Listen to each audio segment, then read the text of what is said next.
راستے بند ہیں سب۔ سلام بن رزاق۔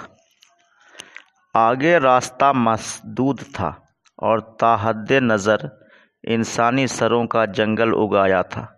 خاکی وردی پوش سپاہی ڈنڈے لہرا لہرا کر لوگوں کو پرسکون رہنے اور ڈسپلن برقرار رکھنے کی ہدایتیں دے رہے تھے۔ بعض سروں پر لوہے کے خود رکھے سنگینوں کو کاندھوں سے لٹکائے بڑے بڑے دستوں کی شکل میں اٹینشن کھڑے تھے۔ لوگوں کی نظریں سامنے بہت دور ایک سجے سجائے اسٹیج پر جمی ہوئی تھیں۔ اسٹیج کے چاروں طرف دور دور تک لمبے لمبے بانس گڑے ہوئے تھے جن میں بڑے بڑے بھونپو فٹ تھے۔ لوگ بڑی بے چینی سے پنجوں کے بل کھڑے ہو کر اسٹیج کی جانب دیکھنے لگتے، پھر اسٹیج پر کسی کو نہ پا کر کچھ پریشان سے ادھر ادھر نظریں دوڑاتے۔ اسٹیج پر دائیں طرف جو سڑک تھی اس پر قریب 2 فرلانگ دور تک سبز مخملی قالین بچھا تھا اور قالین پر گلاب کے سرخ سرخ پھول بکھرے تھے۔ قالینی روش کے دونوں طرف بندوق بردار سپاہی لوہے کے خود پہنے چوکس کھڑے تھے۔ مجھے اسی چوراہے سے گزر کر اپنے گھر جانا تھا۔ ارد گرد کی گلیوں، سڑکوں اور فٹ پاتھوں سے لوگ غول در غول آتے اور چپ چاپ بھیڑ میں شامل ہو جاتے۔ اسٹیج کے گرد مجمع بڑھتا جا رہا تھا۔ سپاہی زیادہ مستعد ہو گئے تھے۔ میں بھی ایک طرف جا کر خاموشی سے کھڑا ہو گیا۔ لوگوں کے چہروں پر اکتاہٹ اور آنکھوں میں خوف لیے بار بار اسٹیج کی جانب دیکھ رہے تھے۔ میں نے جھجکتے ہوئے قریب کھڑے ایک شخص سے پوچھا، یہاں کیا ہو رہا ہے بھائی؟ وہ شخص میرے سوال پر پہلے تو چونکا، پھر مجھے مشتبہ نظر سے گھورتا ہوا بولا، تمہیں نہیں معلوم؟ میں نے نفی میں گردن ہلاتے ہوئے کہا، اگر معلوم ہوتا تو کیوں پوچھتا؟ اصل میں مجھے بھی کچھ زیادہ نہیں معلوم، پھر بھی سنا ہے کوئی تفریحی پروگرام ہے۔ تفریحی پروگرام؟ مگر یہ کون سا وقت ہے تفریحی پروگرام کا؟ میں سویرے کا گھر سے نکلا ہوا ہوں، میں تو اپنے گھر جاؤں گا۔ گھر تو مجھے بھی جانا ہے، میں بھی بڑی دیر کا نکلا ہوا ہوں گھر سے۔ تو پھر چلو، مگر کدھر سے جائیں؟ دیکھتے نہیں بیچ چوراہے پر اسٹیج اس طرح بنایا گیا ہے کہ سبھی راستے مسدود ہو گئے ہیں۔ پھر کیا کریں؟ تھوڑی دیر انتظار کرو، دیکھتے ہیں کیا ہوتا ہے۔ اے خاموش رہو، جلسے میں فالتو بات مت کرو، ایک سپاہی ڈنڈا ہلاتا ہوا چیخا۔ ارد گرد کھڑے لوگ پلٹ پلٹ کر ہمیں دیکھنے لگے۔ ہم لوگ سہم کر چپ ہو گئے۔ تھوڑی دیر بعد میں نے کنکھیوں سے دوبارہ اس شخص کی طرف دیکھا جس سے میں ابھی ابھی گفتگو کر رہا تھا۔ اس کے چہرے کا رنگ زرد پڑ گیا تھا۔ میں اس کے اور قریب سرک آیا اور سرگوشی کے سے انداز میں پوچھا، مگر یار پولیس کا اتنا سخت پہرا کیوں ہے؟ وہ شخص پہلے تو جھنجھلایا، پھر حتی المقدور آواز کو دباتا ہوا روحان سا ہو کر بولا، تم تو میرے پیچھے پڑ گئے ہو، کیا مجھے مروا کر ہی دم لوگے؟ مجھے کچھ نہیں معلوم، پتہ نہیں تم کون ہو۔ وہ سرکتا ہوا بھیڑ میں آگے نکل گیا۔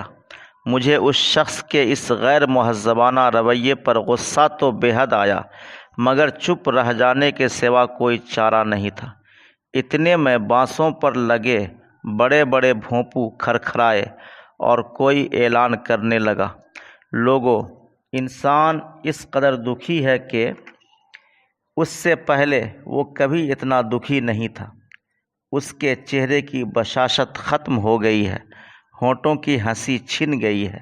لوگو، ہم کوشش کریں گے کہ آپ کے چہرے کی تازگی، آپ کی ہنسی، آپ کے قہقہے لوٹ آئیں۔ آپ نے سنا ہوگا کہ ہنسی علاج غم ہے۔ یہ ہمارا فرض ہے کہ حتی المقدور آپ کو ہنسائیں، اس قدر ہنسائیں کہ آپ کے دکھوں سے مرجھائی ہوئی اور مسائل سے بوجھل زندگیوں میں چند لمحوں کے لیے ہی صحیح مسرت کی ایک لہر دوڑ جائے اور آپ بھوک پیاس اور دیگر تفکرات سے بے نیاز ہو جائیں۔ ہمارے اس انوکھے، دلچسپ اور حیات بخش منصوبے کو کامیاب بنانے کے لیے آپ سب لوگوں کے تعاون کی ضرورت ہے۔ ہمارے اس پروگرام کی کامیابی کا دار و مدار آپ پر اور صرف آپ پر ہے۔ اتنے میں ایک تیز کھڑکھڑاہٹ ہوئی، جیسے کہیں بجلی کڑکی ہو۔ سب گردنیں اٹھا کر ادھر دیکھنے لگے۔ مخملی روش پر دور سے کچھ ہیولے حرکت کرتے دکھائی دیے۔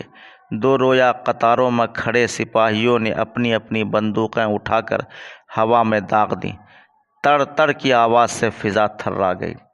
ارد گرد کے درختوں پر پرندے بیٹھے پھڑ پھڑا کر اڑے۔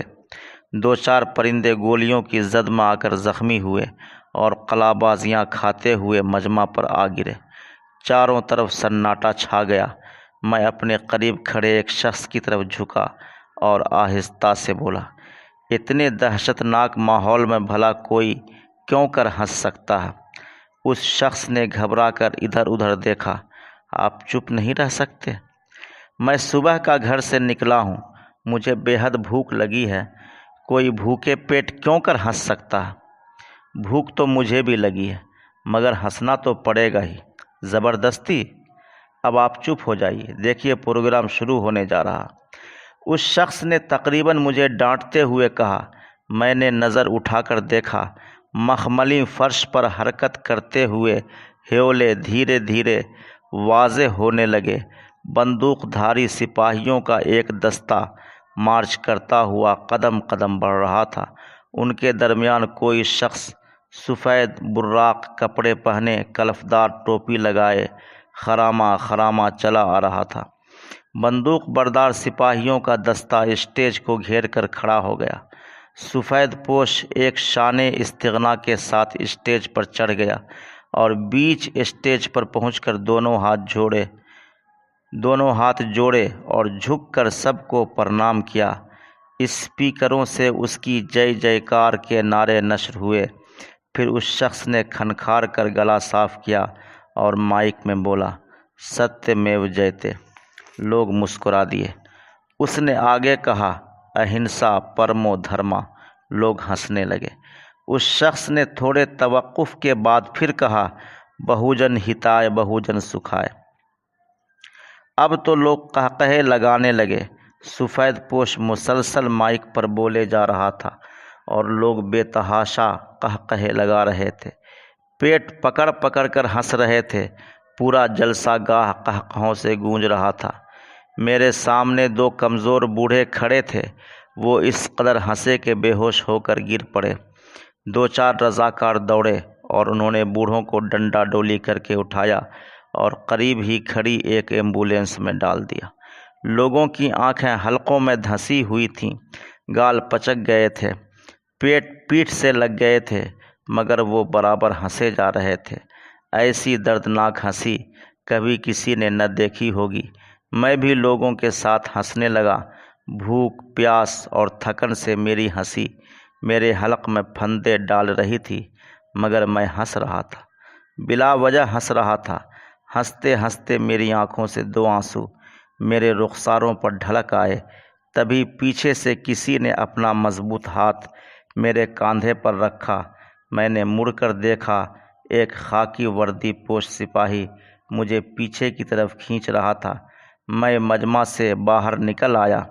سپاہی نے میری کلائی مضبوطی سے تھام لی۔